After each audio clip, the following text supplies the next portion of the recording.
रहीम अस्सलाम वालेकुम students.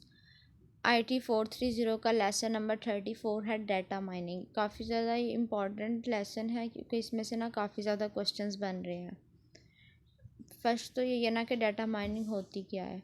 Data mining को हम इस तरह से डिफ़ाइन करते हैं कि कोई भी हमने टास्क डिस्कवर करना हो, कोई भी हमारा इंटरेस्टिंग पैटर्न है। फॉर एग्ज़ाम्पल हमारे पास ना लार्ज अमाउंट ऑफ डाटा पड़ा हुआ है, डाटा सेंटर्स में हमारे पास डाटा है, डाटाबेस में स्टोर है, या कोई भी अदर हमारे पास इंफॉर्मेशन रिपोजिटरीज़ हैं उसमें हमारे पास डाटा स्टोर है।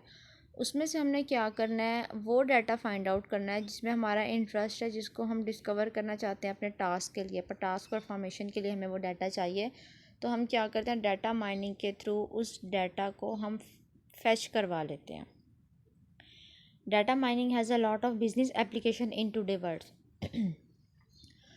अब क्या है कि डाटा माइनिंग की ना काफ़ी ज़्यादा एप्लीकेशन है जो आजकल यूज़ हो रही हैं। We can identify the behaviour of our customer. हम अपने कस्टमर का जो बिहेवियर है वो आइडेंटिफाई कर सकते हैं डाटा माइनिंग के through, and can effectively target them with personalised message using data mining technique. और फिर हम क्या, पहले हमने क्या किया डाटा माइनिंग से कि जो हमारे कस्टमर से हमने उनका बिहेवियर आइडेंटिफाई कर लिया। बिहेवियर आइडेंटिफाई करने के लिए हम उसको इफ़ेक्टिवली टारगेट कर सकते हैं, उनको पर्सनलाइज मैसेज कर सकते हैं और पर्सनलाइज मैसेज कर सकते हैं डाटा माइनिंग की टेक्निक्स को यूज़ करते हुए। Using a data mining techniques on customer data, certain pattern can be generated that can provide useful information. Data mining techniques जब हम कस्टमर डाटा पर अप्लाई करते हैं तो उससे क्या होता है, हमारे पास सर्टेन पैटर्न जनरेट होते हैं जो हमें क्या करते हैं, यूज़फुल इंफॉर्मेशन प्रोवाइड करते हैं। यहाँ पर एग्जांपल लिखी हुई है, दिस पैटर्न में tell us that people having a certain demographic profile, के कुछ लोग हैं उनकी क्या है, एक डेमोग्राफिक प्रोफाइल है और उनकी एज क्या है 20+ है और उनका जेंडर क्या है, मेल है। Coming from a particular location having shown inclinations to buy computer related items, it is an interesting clue for the market. अब यहाँ पर एग्जांपल में क्या है कि डाटा गेट किया, मेल जेंडर उनका मेल है, एज उनकी क्या 20+ है, वो किसी पार्टिकुलर प्लेस से आए हैं और वो किस चीज़ में इंटरेस्ट ले रहे हैं, कंप्यूटर रिलेटेड जो आइटम्स हैं उनको बाय करने में वो इंटरेस्ट ले रहे हैं। अब यहाँ से पता लग गया लोकेशन का भी कि एवरेज एज कितनी है, एवरेज जेंडर कौन आ रहा है, मेल है या फीमेल है। तो इसलिए क्या हुआ कि ये मार्केटिंग के लिए एक क्लू मिल गया कि उस एरिया से इतने % लोग आ रहे हैं, ये उनका एज है, वो इस चीज़ों को ज़्यादा परचेज़ करने पे फोकस कर रहे हैं। तो ये मार्केटर्स के लिए क्या हो गया, एक इंटरेस्टिंग क्लू हो गया। जैसे एक रिसर्च होती है तो वो किसके थ्रू कर ले, डाटा माइनिंग के थ्रू। नेक्स्ट है data ware. Data warehouse and a data warehouse is a repository for long term storage of data from multiple sources. Data warehouses में क्या होता है कि large amount of data store होता है जो हम multiple sources के साथ multiple resources से get करते हैं, और फिर वो किस लिए यूज़ होता है, डिसीजन मेकिंग में यूज़ होता है। जो मैनेजमेंट में डिसीजन मेकिंग आती है उसमें वो लार्ज अमाउंट ऑफ जो डाटा है वो यूज़ होता है जो हमने मल्टीपल सोर्सेज से या ऑर्गेनाइजेशन से हमने वो कलेक्ट किया हुआ होता है। और उसमें क्या होता है, लॉन्ग टर्म स्टोरेज होती है उस डाटा की, काफ़ी ज़्यादा टाइम के लिए, जो उसकी काफ़ी ज़्यादा टाइम के लिए जो एज होती है डाटा की वो काफ़ी ज़्यादा हो जाती है। लॉन्ग टर्म के लिए हम उसको डाटा वेयर हाउस में स्टोर कर लेते हैं। यहाँ पर जैसे ये लिखी हुई है कि हमने डाटा सोर्स क्या है, कराची में है, लाहौर में है, इसलिए इस्लामाबाद, फैसलाबाद, वहाँ से क्या किया, डाटा को ट्रांसफॉर्म किया, लोड किया एक सिंगल उसमें डाटा वेयर हाउस में। फिर क्लाइंट्स आए, क्यूरी रिट्राइव की, इसी तरह से उन्होंने मतलब जो उनका डाटा आया क्लाइंट्स का, सर्चिंग कर रहे हैं, वो कुछ भी कर रहे हैं, तो इसी तरह से उनका डाटा सेव हो जाता है। पहले भी आई थिंक मैंने इसी सब्जेक्ट में डिस्कस किया था कि कुछ वेबसाइट्स होती हैं ऐसी जहाँ पर हमारी लोकेशन, हमारा आईपी एड्रेस और सारा कुछ सेव हो रहा होता है। Knowledge discovery.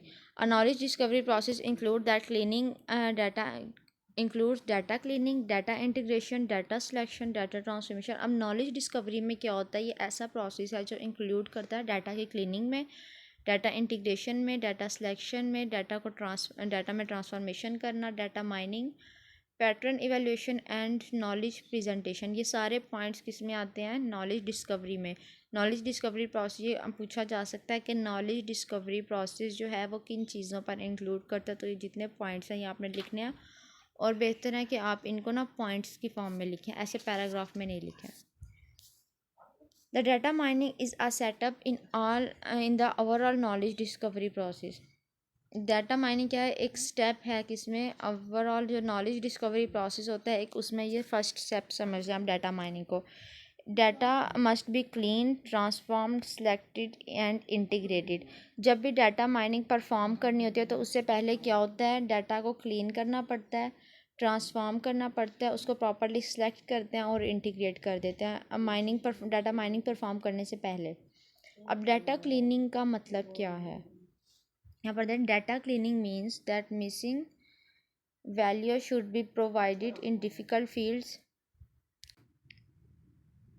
डाटा क्लींजिंग में क्या होता है कि कोई भी जो मिसिंग वैल्यूज़ होती हैं उनको डिफरेंट फील्ड में या कॉलम्स के अकॉर्डिंग जहाँ पर भी वो चीज़ मिसिंग है उसको उसके अकॉर्डिंग एडजस्ट कर दिया जाता है। Whether needed and any impossible erroneous values should be substitute by correct reasonable once.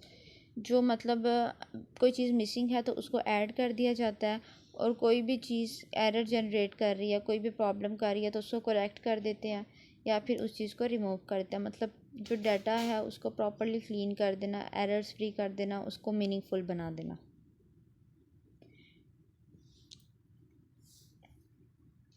Next है डाटा सिलेक्शन की definition, where there are quite a few erroneous और missing values in a row. जहाँ पर बहुत कम ही मतलब इरोनियस या missing values आ जाते हैं किसी भी रो में, then that row can be discarded, deleted all together. जैसे मैंने पहले बताया है कि कोई अगर चीज़ प्रॉब्लम कर रही है तो उसको डिलीट कर दिया जाता है, तो यहाँ पर भी वही चीज़ दोबारा एक्सप्लेन हुई हुई है कि अगर कोई मिसिंग वैल्यू आ रही है रो में तो उसको क्या कर देते हैं, डिलीट कर देते हैं। This process is called data selection. इस प्रोसेस को क्या कहते हैं, डाटा सिलेक्शन बोलते हैं। नेक्स्ट है डाटा माइनिंग की टाइप्स हैं, ये काफ़ी ज़्यादा इंपॉर्टेंट है। ये टाइप्स पूछी जाती हैं सब्जेक्टिव में, डाटा माइनिंग की टाइप्स कौन सी है और उनके बारे में लिखें। और एमसीक्यूज़ में ये आता है कि कितनी टाइप्स हैं डाटा माइनिंग की, 4 हैं, 5 हैं, 3, 2, इस तरह से पूछ लिया जाता है। 4 मेन टाइप्स हैं डाटा माइनिंग की। सबसे पहले है क्लासिफिकेशन, सेकंड नंबर पे आ जाती है एसोसिएशन, थर्ड पे है कैटेगराइजेशन और लास्ट वन है clustering. Classification and association are predictive type of data mining. Classification और एसोसिएशन क्या है, प्रिडिक्टिव टाइप है। इसमें क्लासेस होती हैं, जैसे आता है ना स्टैट्स में पढ़ा होगा, बाउंड्रीज और क्लासेस आ जाते हैं, प्रिडिक्शंस होती हैं, वही सारा कुछ किस में होता है, इसमें क्लासिफिकेशन और एसोसिएटिव डाटा माइनिंग में। सेकंड आ जाते हैं characterization and clustering.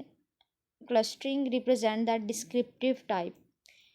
First two किसको डिफ़ाइन करती हैं, प्रिडिक्टिव टाइप को, और सेकंड जो लास्ट टू हैं कैटेगराइजिंग कैरेक्टराइजेशंस और क्लस्टरिंग किसको रिप्रेजेंट करते हैं, डिस्क्रिप्टिव टाइप को। Classification, it allow you to have a predictive model labelling different sample to different classes. अब इसमें क्या होता है, प्रिडिक्टिव मॉडल अलाउ करता है कि आप इसमें प्रिडिक्टिव मॉडल जो है वो यूज़ कर सकते हैं, और जो लेबल हुआ हुआ होता है डिफरेंट सैम्पल्स और डिफरेंट क्लासेस के साथ।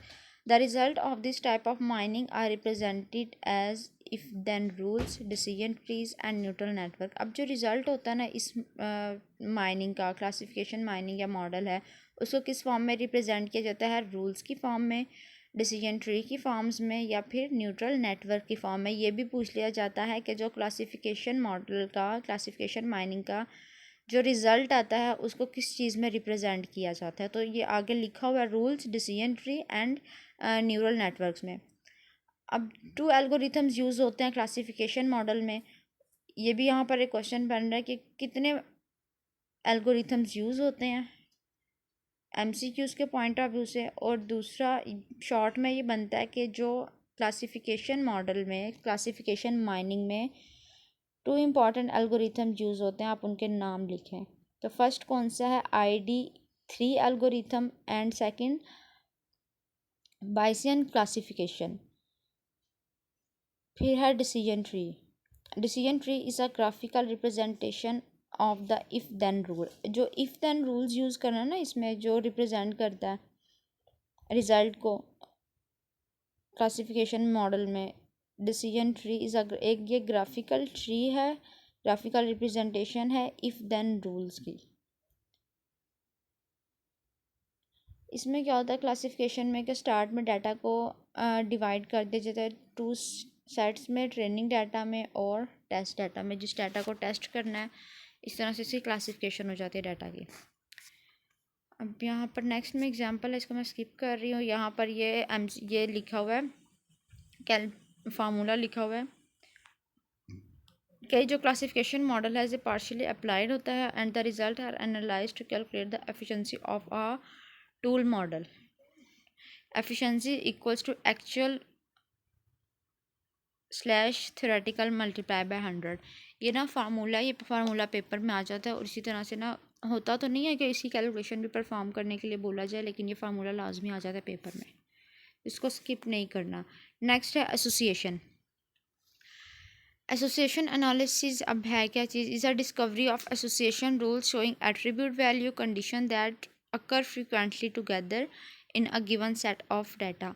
अब इसमें क्या होता है, एसोसिएशन एनालिसिस में डिस्कवरी होती है एसोसिएशन रूल्स की जो शो करते हैं एट्रीब्यूट वैल्यू की कंडीशन को जो फ्रिक्वेंटली एक दूसरे के साथ अकर हो रही है, उनके उस अक्रेंस के उन एट्रीब्यूट्स वैल्यू कंडीशन के अकॉर्डिंग जो गिवन सेट ऑफ डाटा आता है उसको क्या करती है, ये डिस्कवरी करती है।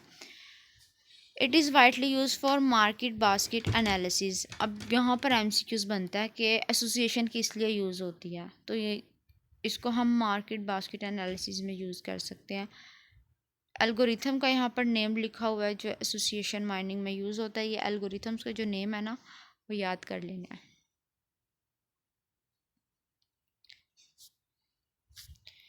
नेक्स्ट है lesson number 35 confidence and support. ये मैं इंशाल्लाह आप लोगों से नेक्स्ट वीडियो में डिस्कस करूँगी। मेरे यूट्यूब चैनल को सब्सक्राइब करें, वीडियो को लाइक करें और डिस्क्रिप्शन में व्हाट्सएप ग्रुप का लिंक है वो ज्वाइन करके आप हाईलाइटेड हैंडआउट्स ले सकते हैं।